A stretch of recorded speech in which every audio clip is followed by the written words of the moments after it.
Sugar Sammy, je me pose en fait plein de questions autour des Québécois et de leur manie, qui est aussi la vôtre d'ailleurs, de s'exporter chez nous. Voilà, d'abord, j'entends que le Québec est un pays formidable, où la nature regorge de petits coins pour faire l'amour dans une immense variété de positions, avec un premier ministre Chippendale, des habitants alcooliques mais pacifiques, des chanteurs très vieux, très sages qui refusent de mourir, des routes qui emmènent vos amis très loin, au fond de forêts préservées dans lesquelles ils se perdent à court d'essence et finissent par se faire bouffer par des animaux errants, si bien que vous avez le bonheur de ne plus jamais les revoir. Donc je me demande, si le Québec est si beau, pourquoi s'exporter ?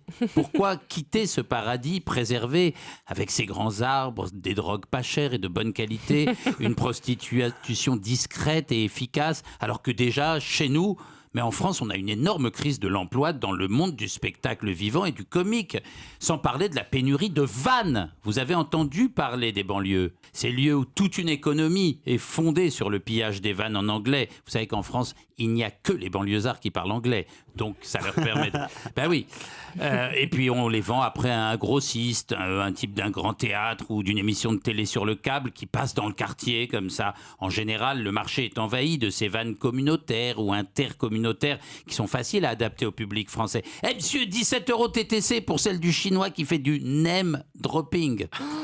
Eh ben en France, c'est vrai, on a 400 fromages, mais peu de gens qui font de l'humour vraiment maison.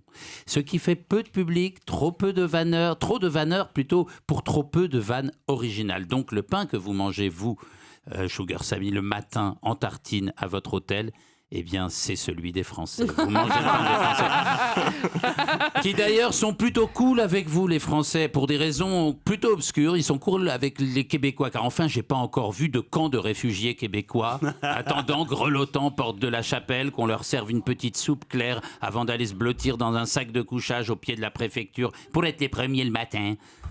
Non, le Québécois est une sorte d'invité perpétuel. Il est chez lui partout. À son seul accent, les patrons de salle lui ouvrent leur scène.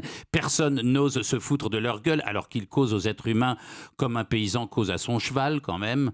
Et surtout, pour le cas des comiques, que leurs vannes sont originales, écrites par eux et souvent meilleures.